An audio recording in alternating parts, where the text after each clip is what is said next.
In today's episode, ethnobotanist Mark Plotkin conducts a fascinating interview with William Siff, who is a licensed acupuncturist, clinical herbalist, and ethnobotanist, who practices an unusual combination of both Ayurvedic and traditional Chinese medicine. Bill is best known to the general public as author of the classic work, The Plant Medicine Protocol. The interview not only covers Siff's intriguing background and healing approach, but answers the questions of what is a plant, what is a food, what is a spice, what is a medicine, and which species, like black pepper, are all of the above. I am your host for Plants of the Gods, Mark Plotkin, Dr. Mark Plotkin of the Amazon Conservation Team. And today we have a very special guest because we only choose special guests, and that is my good friend Bill Siff. Bill occupies an almost unique niche in the ethnobotany world because he's not only an ethnobotanist who travels far and wide to study plants and healing indigenous peoples and how they use them, but he's also a healer himself. And that gives him a almost unique claim. I mean, Christopher Hobbs comes to mind as somebody who is both an ethnobotanist, ethnomycologist, and a healer. But I think Bill is going to bring us a very special perspective. And I also want to mention that he is the author of the now classic work, Plant Medicine Protocol, which brings some of these ideas to the fore about what is a plant, what is a medicine, and rather ask the question whether there is a distinction after all. So welcome, Bill. Thank you for having me. Yeah, it's a pleasure. So let's jump right into it and talk about pepper, because that is how you start your book, and that is a classic example of what most Americans think of as a spice and not realize is a medicine and not realize is both. So tell us more about pepper. Yeah, well, I started the book with pepper because it's a good example, in my mind, of a medicine that's hiding in plain sight that everyone has familiarity with and pretty much everyone has access to. I make the joke in the book that you could probably find black pepper on the International Space Station. You certainly can find it on every airline flying and crisscrossing across the planet. You know, so it's one of these unsung heroes of the medicinal plant world because it's ubiquitous and has a lot of profound medicinal value for our health, but people are, I guess, contextually thinking of it really as just a adornment to their meals and something that adds flavor. And of course it does that, but it also has profound effects. It's a potent antioxidant. It's a very powerful anti-inflammatory. It increases circulation.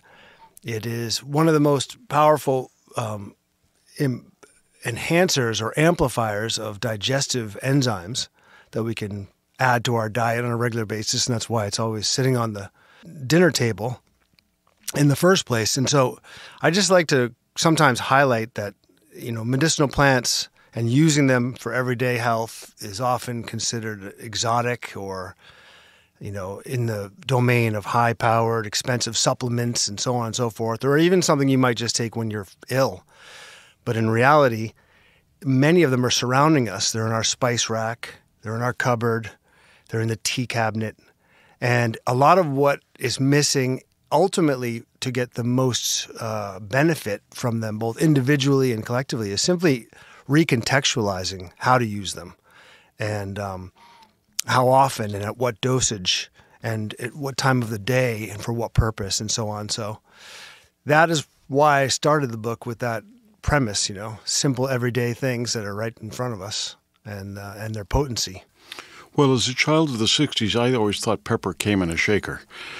And it was only later that I realized that if you taste and try and enjoy fresh pepper, freshly ground pepper, it's night and day, but compared to something that's been sitting in a shaker for years. So why is it that you champion the idea that you need fresh, organic plants, medicine, spices to really get the full power of those plants? Well, plants are like any other commodity, especially natural commodities, such as like, you know, things we eat and consume like fruits and vegetables, nuts and seeds and so on, in that they, depending on how they're handled and processed and stored and so on and distributed, they can either maintain their compounds and constituents that give them their benefits, or they could disperse and end up as just kind of plant material that's inert. And I've had a lot of experience in the plant medicine trade and commerce, and I consider myself like a very, I don't know, I'm going to call it fussy. Curation is big for me.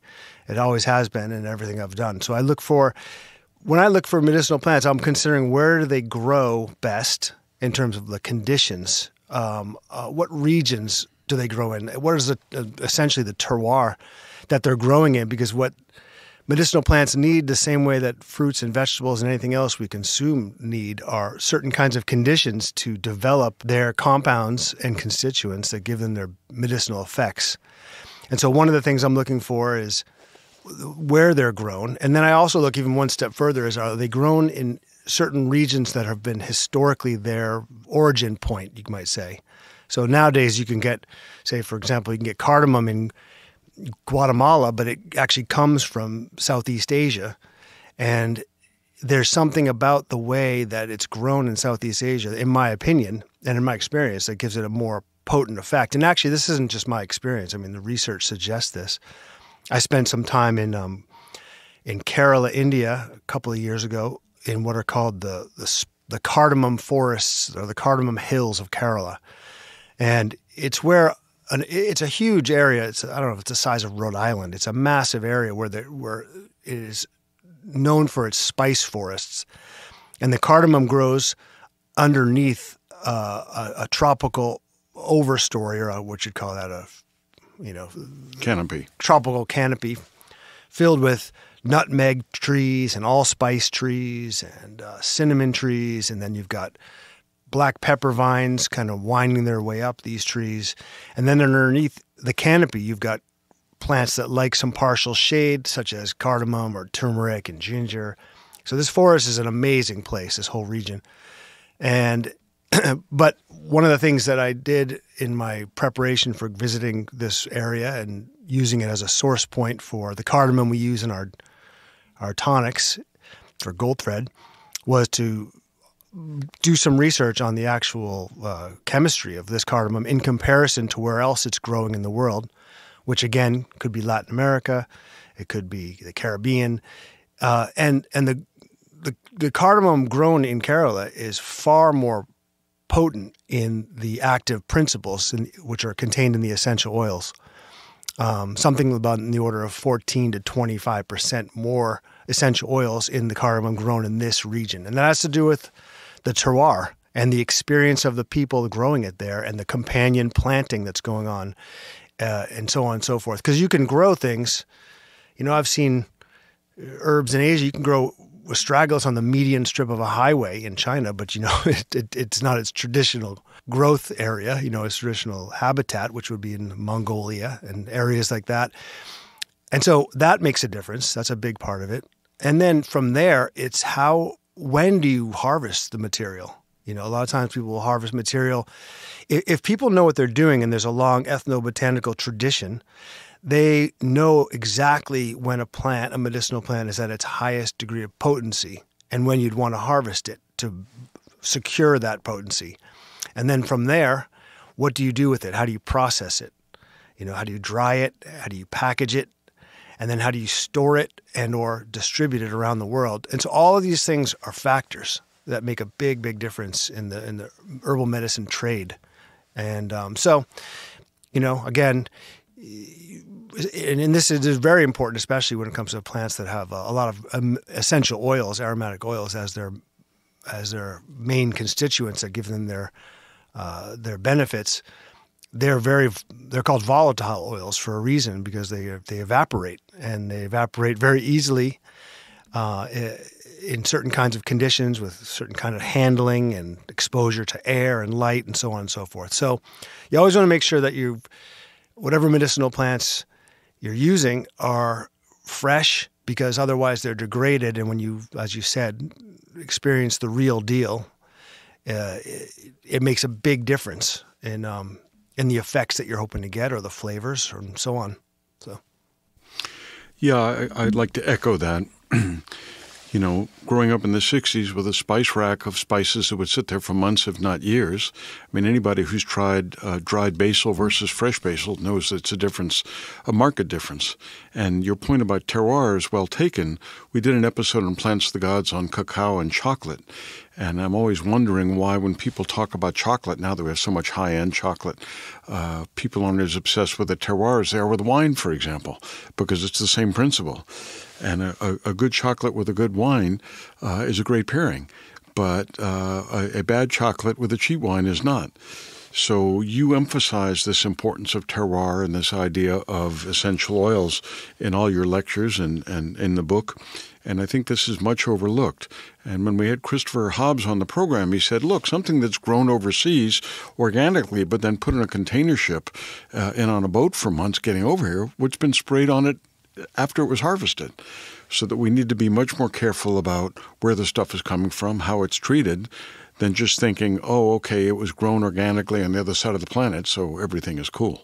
Yeah, and that's also, I mean, and that's speaking specifically even to its, when we're talking about, say, even the benefits of the plant itself, not even just its kind of like suitability for consumption based upon whether it has been exposed to chemicals or preservatives or just lost its potency along the way. Then there's the question of like terroir, as a means of developing the chemistry in the first place. Plants respond to the environment in order to produce the compounds that we use as medicines.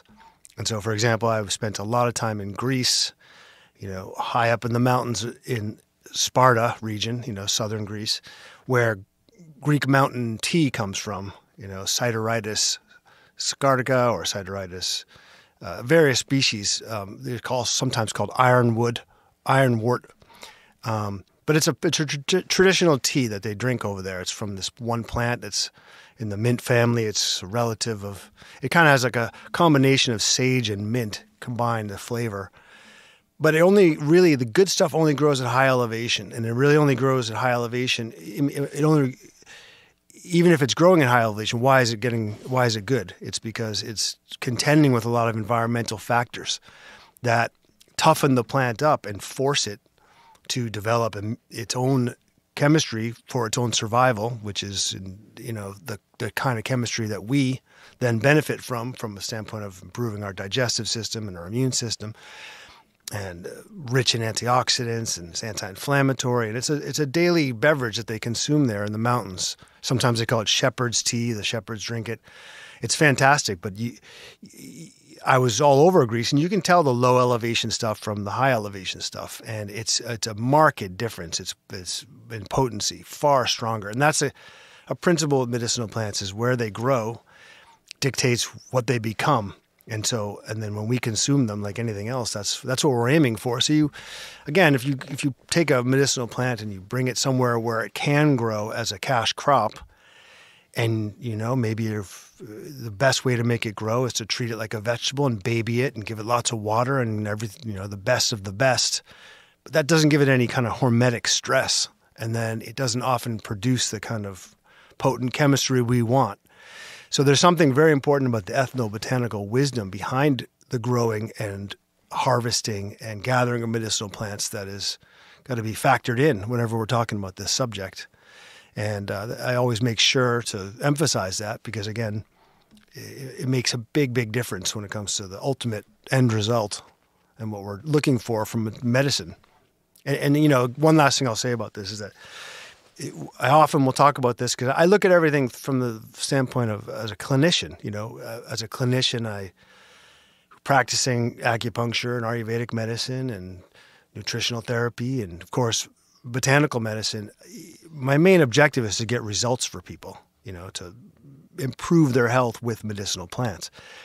And a lot of people have an assumption that medicinal plants were sort of outcompeted by pharmaceutical drugs, or there's sort of like the weaker, younger cousin that just was like, relegated to obscurity or irrelevancy because they actually don't have that much of an effect. And that's not true.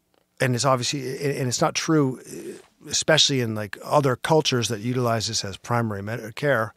But one of the reasons that is because of the lack of this ethnobotanical wisdom underlying how we use medicinal plants, but meaning that we aren't necessarily getting potent medicinal plants, for one thing, or we might not be using them at the proper dosage, and so on and so forth. So it's a big subject to open up when it comes to, how best to use medicinal plants, where to get the good ones, and so on.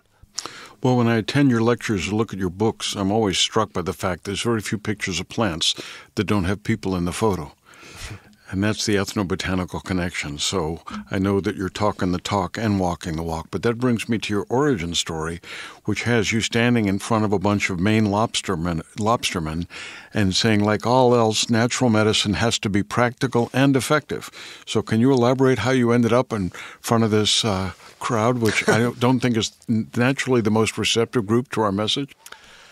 Well, when I finished my graduate degree in acupuncture and Asian medicine, specifically with an emphasis, it was Japanese medicine. That was my concentration. I went and started a practice, hung a shingle in Maine, and the coast of Maine specifically. And my main interest was in the medicine itself, and of course practicing it, and for benefit of people. What I wasn't so keen on or didn't quite understand was how to run a small business. And so as a result, I had to go around and do lectures all over the place, or teaching people about Chinese and Ayurvedic medicine and Japanese medicine and acupuncture and the benefit of medicinal plants and so on. So I went to Elks Clubs and VA lodges and anywhere that someone would host me. And a lot of the people there were on the coast of Maine where I was practicing were actually fishermen, lobstermen, clam diggers, and they had all kinds of issues that, like anyone else, and they were very practical people. They didn't really care about the esoteric aspects of this Eastern medicine and all of its kind of attendant techniques and folklore and belief so on. Systems. Yeah, and so they really just wanted results. Can you help my arthritis or not? And so I had to get very good at. It was a good lesson right off the bat when I was early in my practice that I don't have to. All you really need to do is get results, and that's what people want. And that's where the rubber hits the road when it comes to medicinal plants: is do they work, and are people going to get relief from their ailments from them, and how to do that. And so that's been my emphasis ever since, really. Yeah. Yeah, I get this question a lot. As an ethnobotanist, how do you know this stuff works? How's it working in the body? And I always point out that, we didn't know how aspirin worked for 400 years, but people didn't wait 400 years to take something that was safe and effective for a headache. Right. So the proof is in the practice. Yeah, and people wouldn't, you don't have a practice for very long if it's not working. That's the other thing. It self-selects. If you're delivering medicinal plants and they're not doing anything, you don't really have a practice for very long. And so that's another aspect of it. Well, your background is interesting because it combines acupuncture, traditional Chinese medicine, that is the herbs, and Ayurvedic medicine. So I get the question all the time, well, how do we know these systems work? And my answer is always, well, there doesn't seem to be any shortage of Indian people or Chinese people. Every medical system does something well, or it wouldn't exist. So what would you say would be the strengths of Chinese medicine and Ayurvedic medicine in terms of treating patients who come to you where Western medicine has failed them?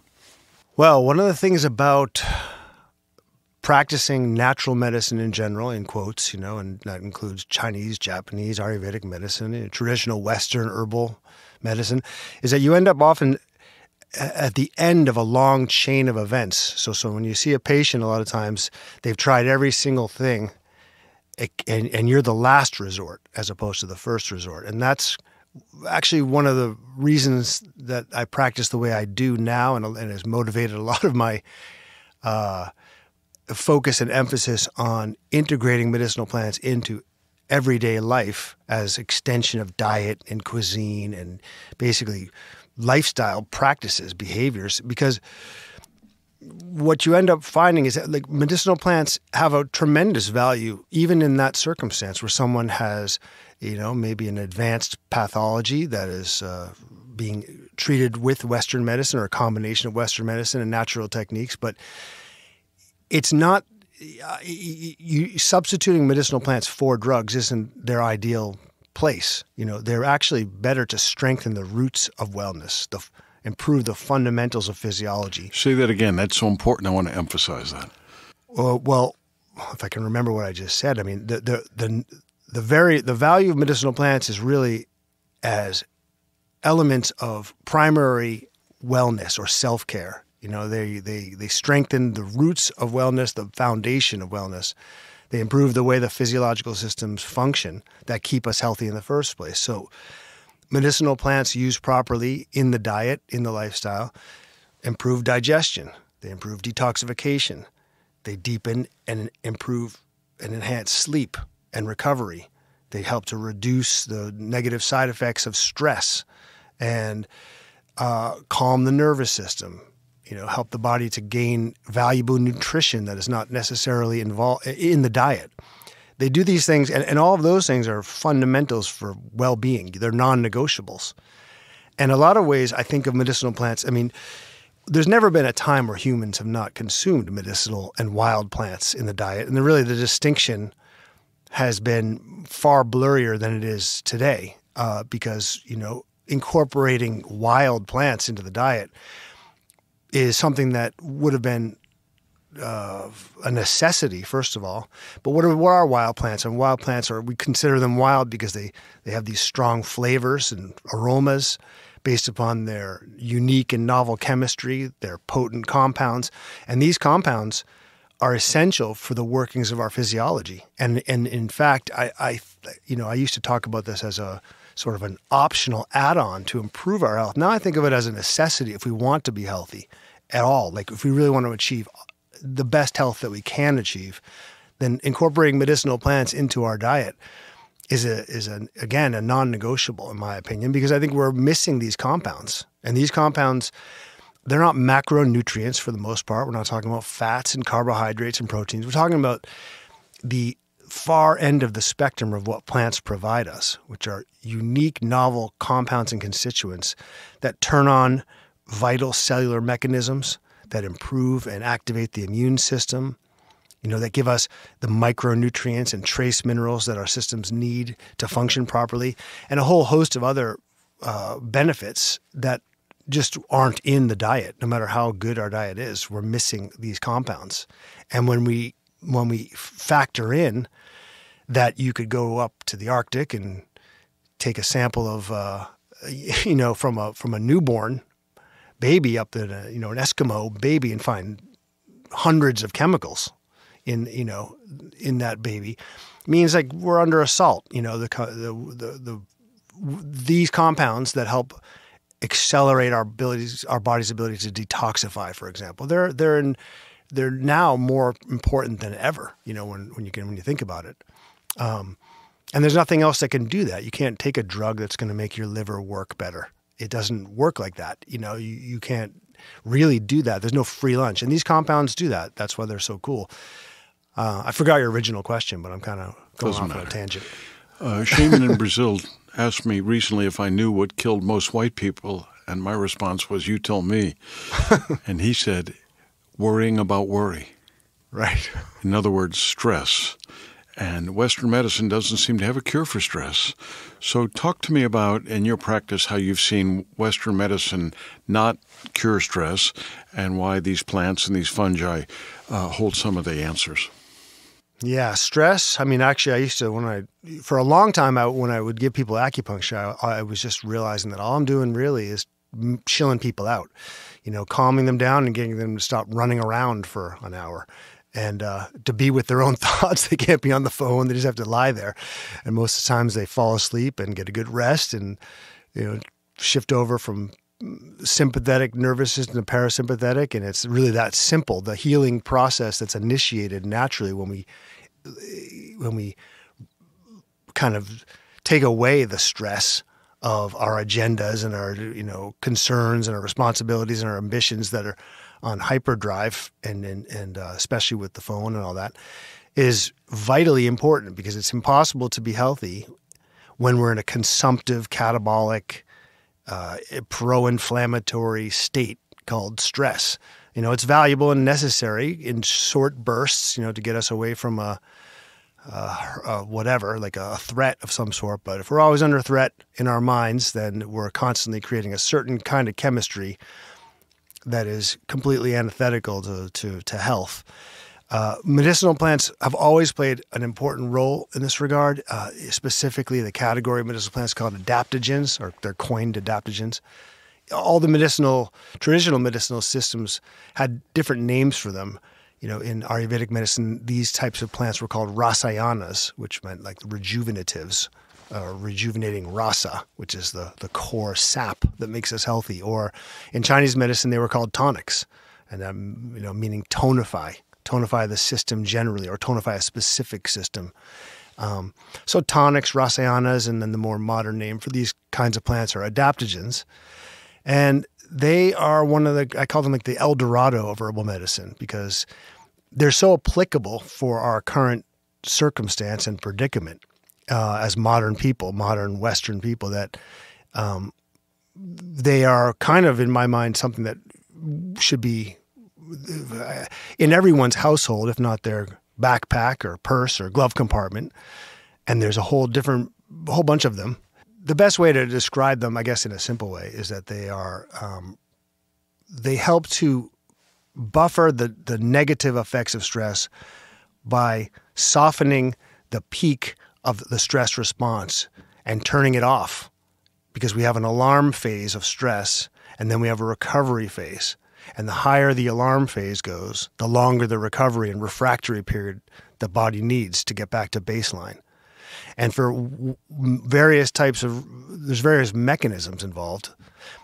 But what the adaptogens tend to do when taken consistently over time is to give the body a signal to turn down the volume on the stress response, so that there's less of a refractory period after the stress has passed, and a normalized kind of like sine wave of stress that can I'm not making any sense. You get the idea? I would add a simple explanation. They're adaptogens. They help you adapt. Whatever's wrong, they help you fix it. Right. Now, in your book, The Plant Medicine Protocol, you have major focus on dealing with stress, preventing stress, curing stress. And I noticed that in honor of this broadcast that you have reduced the price as an internet download to $4, which is quite the bargain. So I want to encourage everybody to check it out. But I also want to emphasize that the book itself is a real feast for the eyes, the quality of the photographs and the stories. So I have my copy on my bookshelf and I have my copy on my iPad.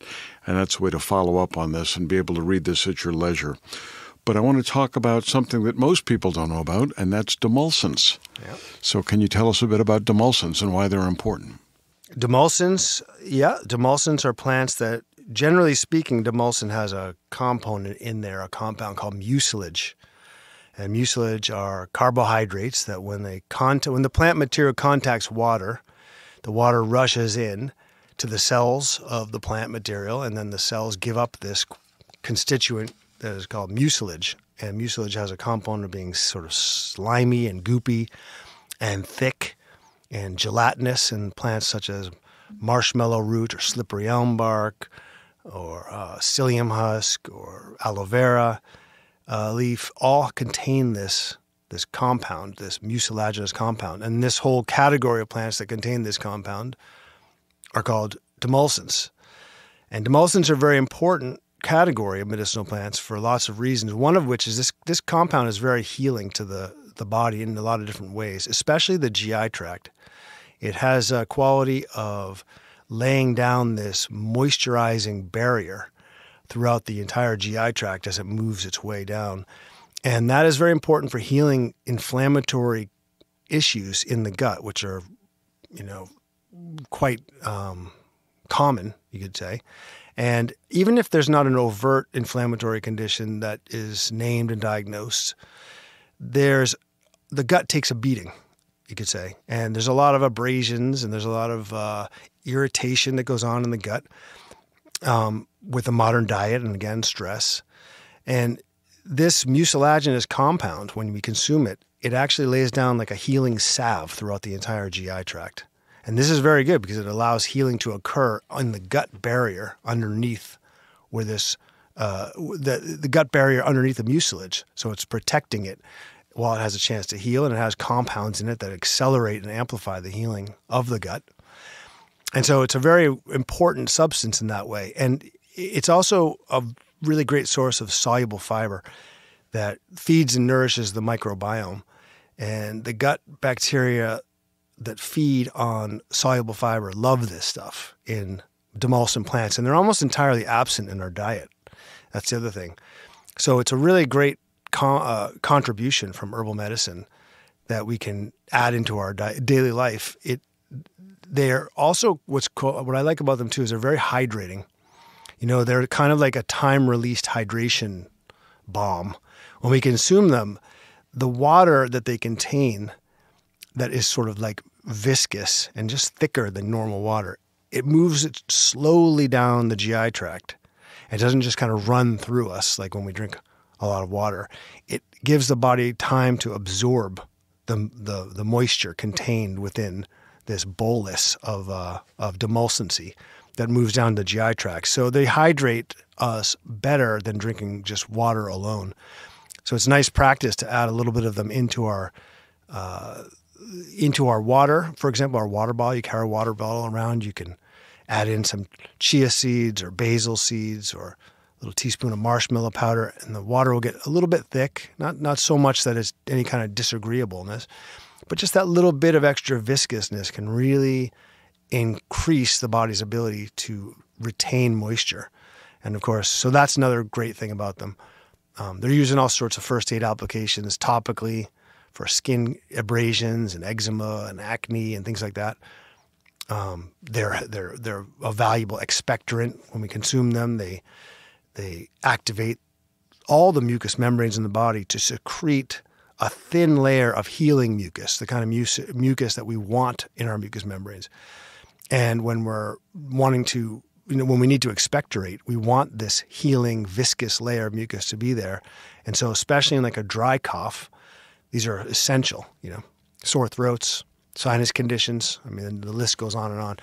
I recommend that people, and I've been doing this for years, drink them first thing in the morning, because after you sleep all night, it's a great time to rehydrate. There's many reasons why rehydration first thing in the morning is the most important time of the day to do it.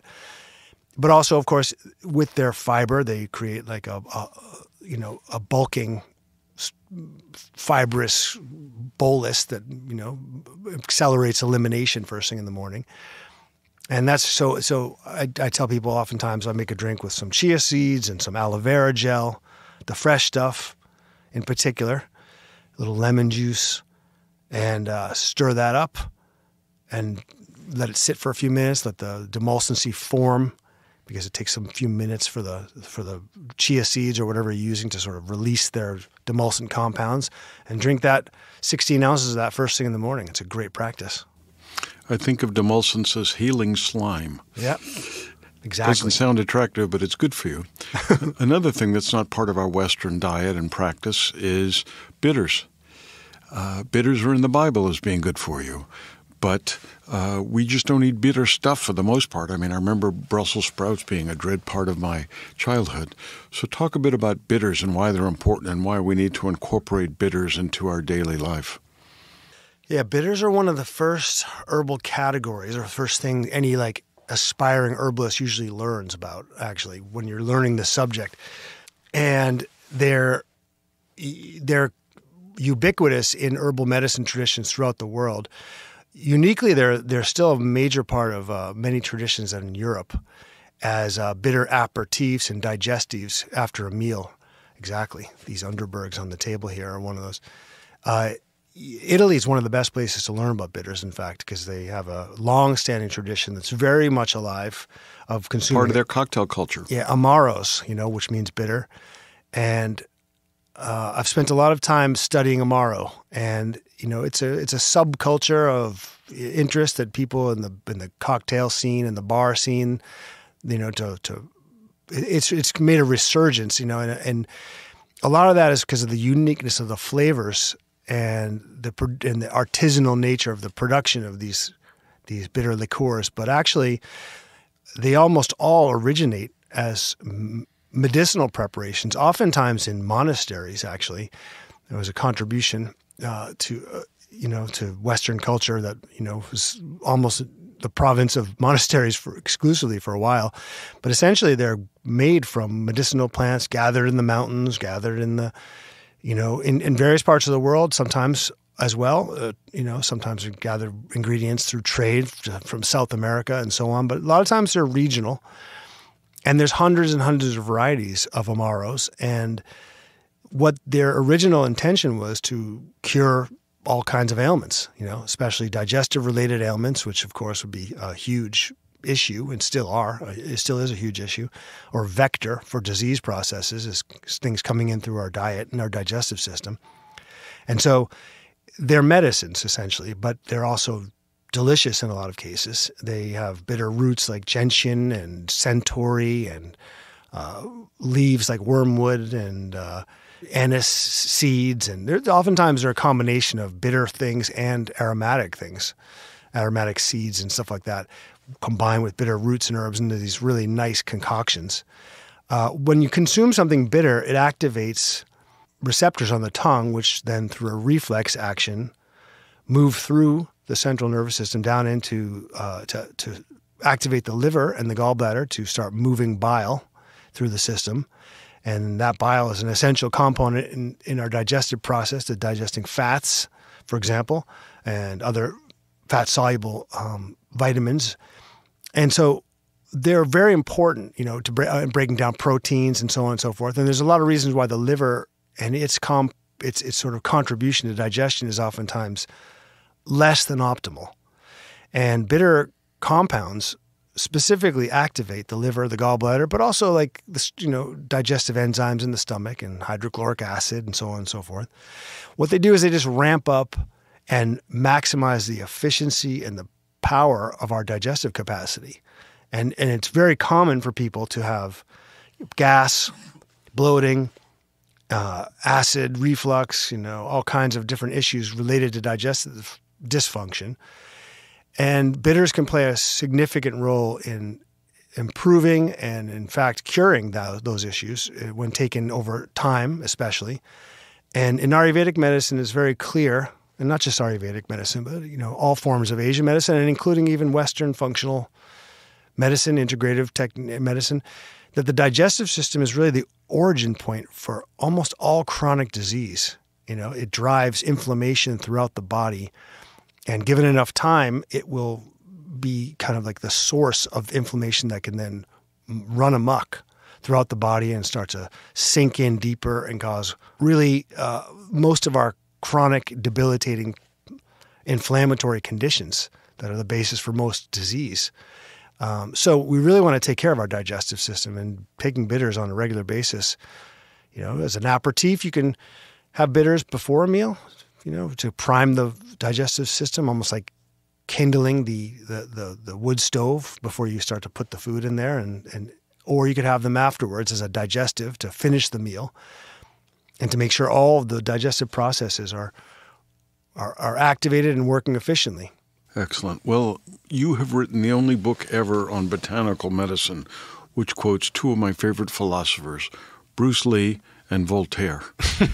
And from Voltaire, you quote, "The art of medicine consists of amusing the patient while nature cures the disease." Can you elaborate on that?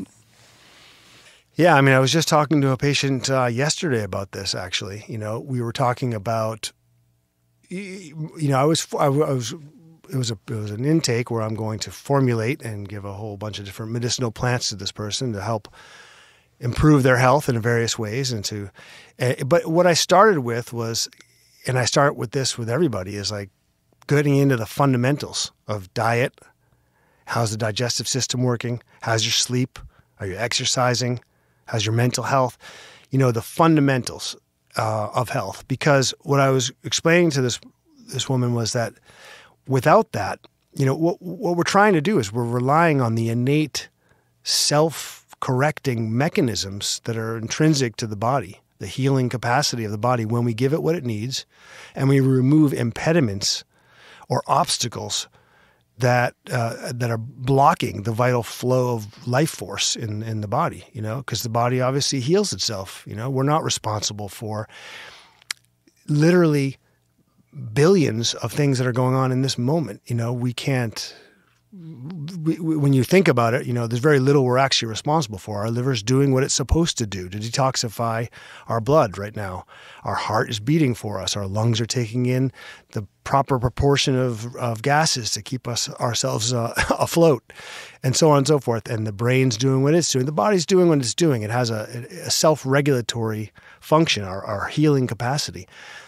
And so really what we're trying to do is, as minimally as possible, not a lot of heavy-handed sledgehammer type of treatments. We're trying to use, with nature cures, we're trying to give people supportive mechanisms to get the body's healing capacity on track in a way that does not derange anything or further imbalance it. It's a process that has to be quite elegant in its approach, individualized, but you're working with the intelligence of nature and doing as little as possible, as little as necessary.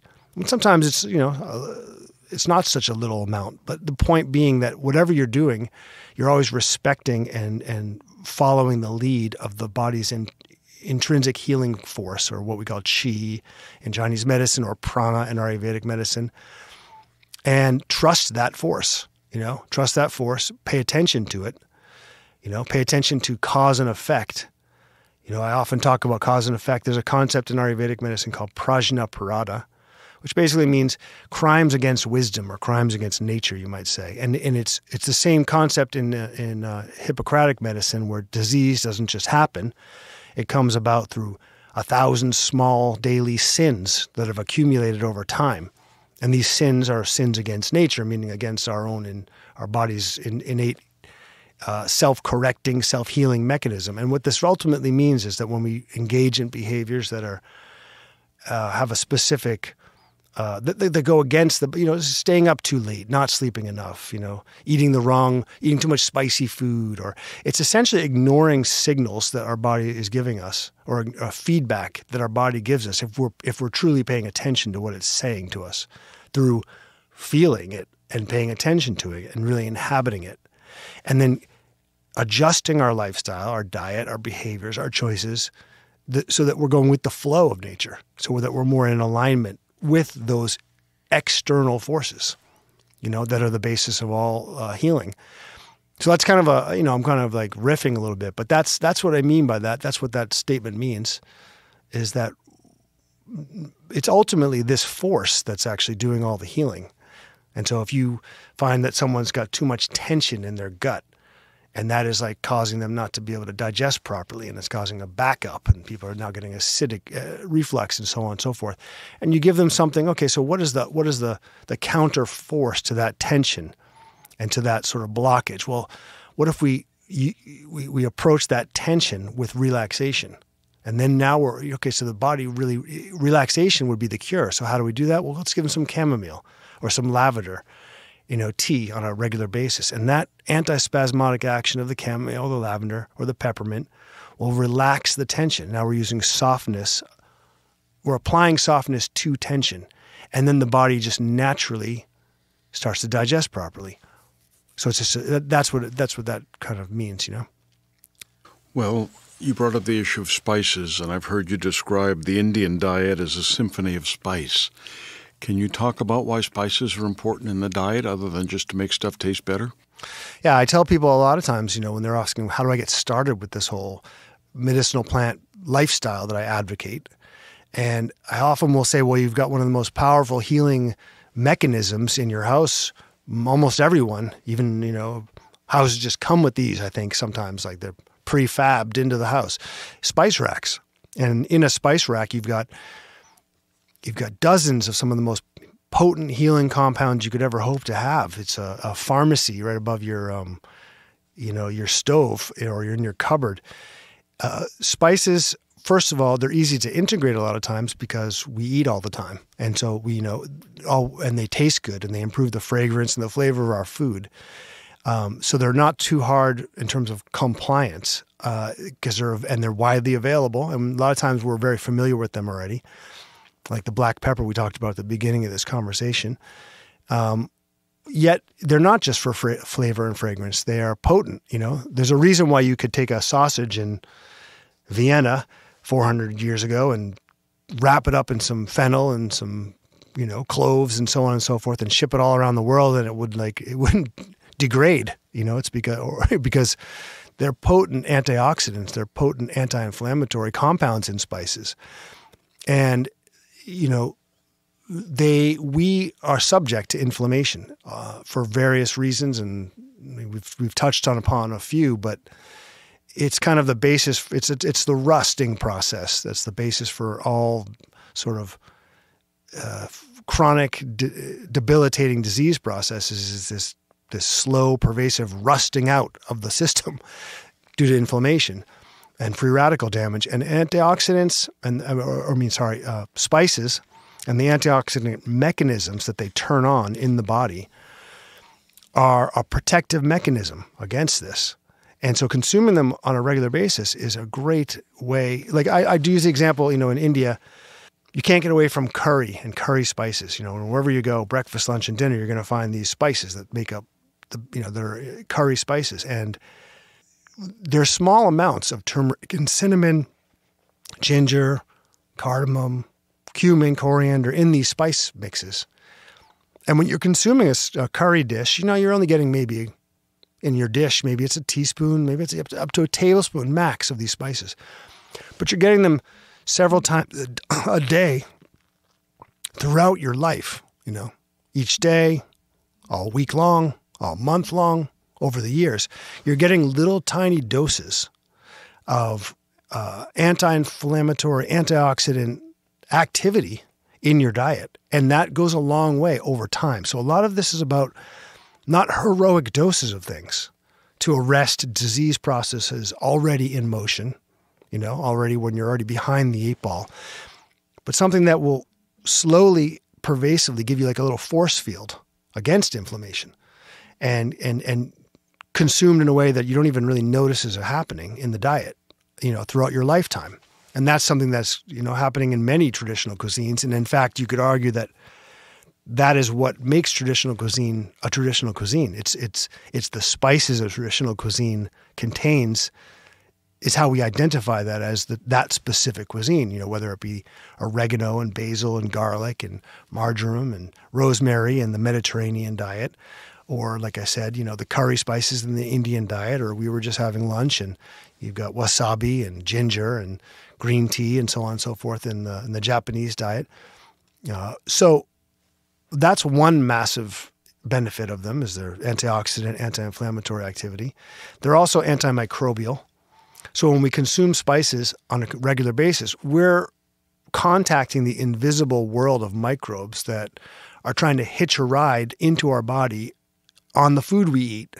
And no matter where we are or what the source of our food, these microbes are there and they number in the millions and billions and trillions, and we're consuming them all the time.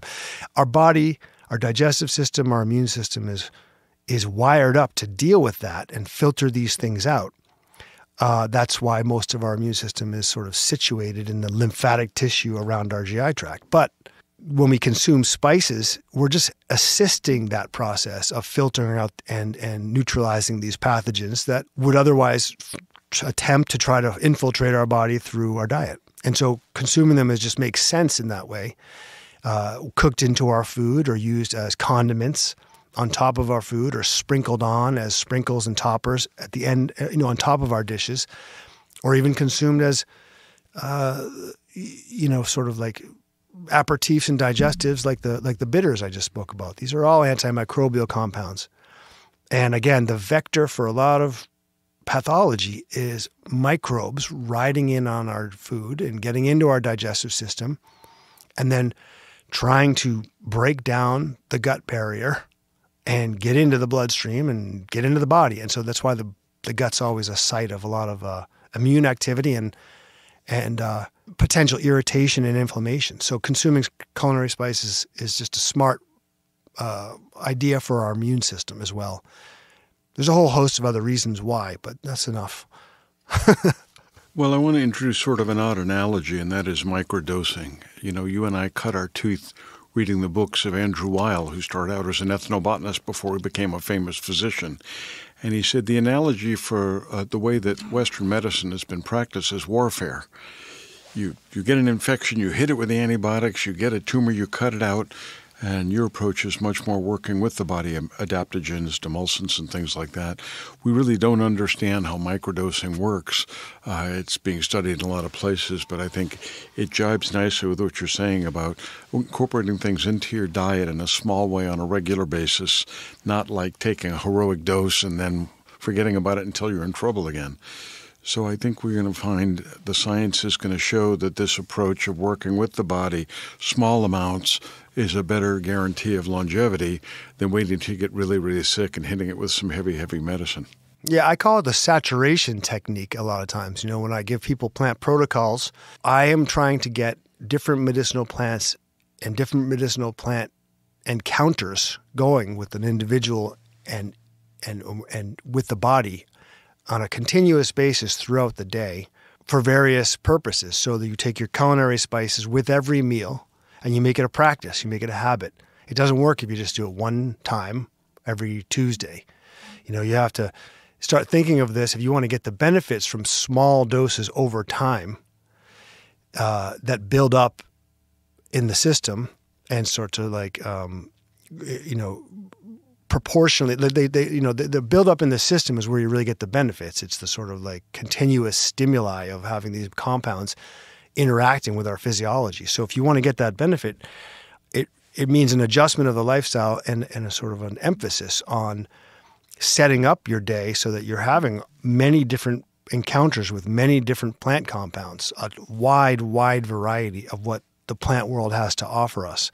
So this means, you know, for example, you may wake up and your first thing in the morning, I'll have, oftentimes I'll make a drink with raw cacao and some adaptogens like ashwagandha, shatavari, cordyceps mushroom. I might add a little bit of roasted dandelion root in there, and that's my morning drink. And then, so now I'm getting some adaptogens. I'm getting some of the mood-enhancing, nervous system stimulating qualities that are come in cacao.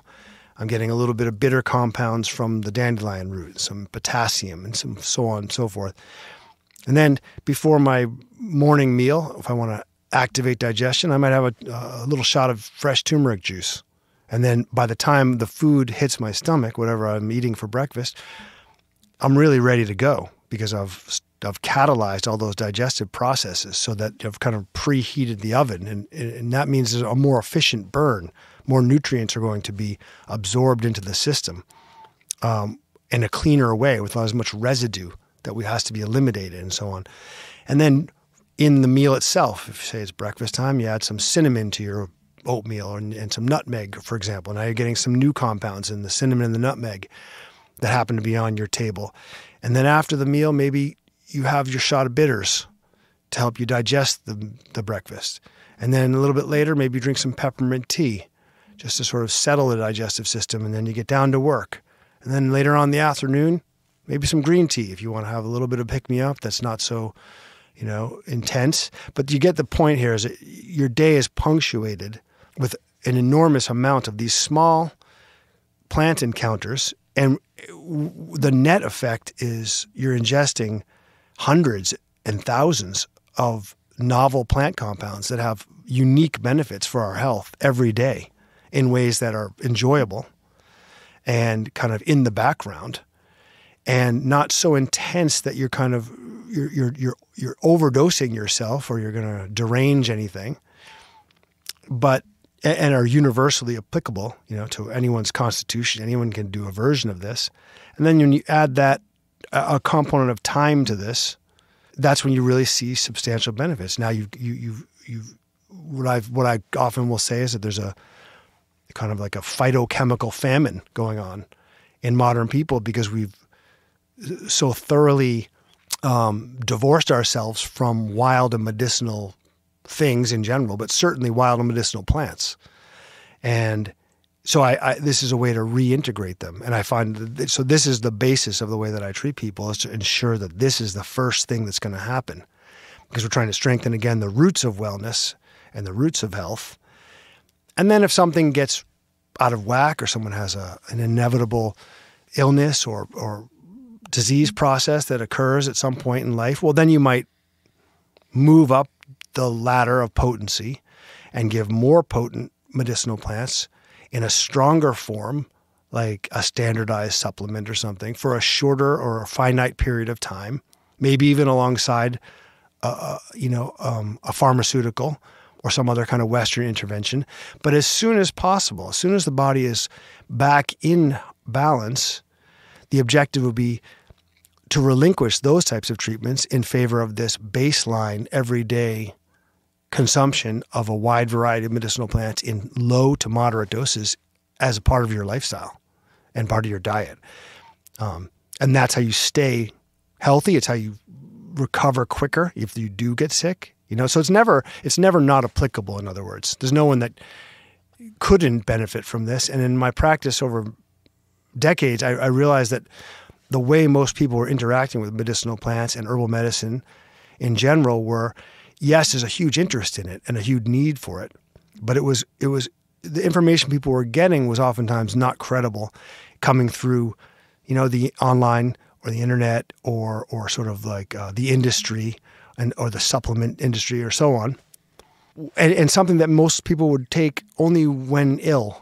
For example, they never it wasn't really thought of as a preventative and optimization system. And so people get a high-powered supplement for $60, $70. They take a couple doses, put it in their cupboard.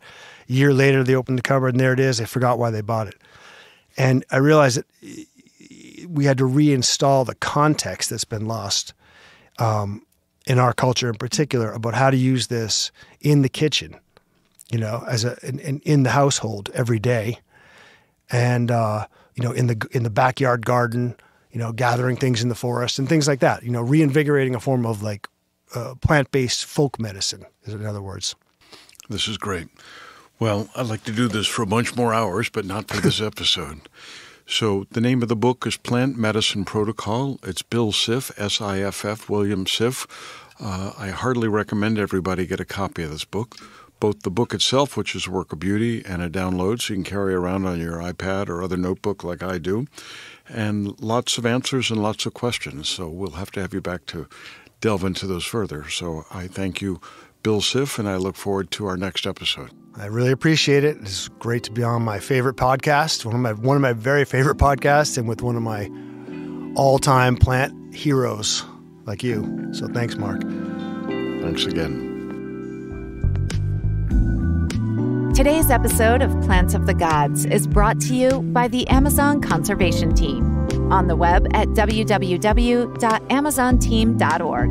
The Amazon Conservation Team works in true partnership with Indigenous colleagues to help them to better protect both traditional culture and their ancestral rainforests. Today's episode, featuring herbalist William Siff, details how some of these plants and some of this knowledge can better protect not only our health, but also the world in which we live. If you are enjoying Plants of the Gods, please subscribe to the podcast and give us a good rating. And please share this and other episodes with other family and friends.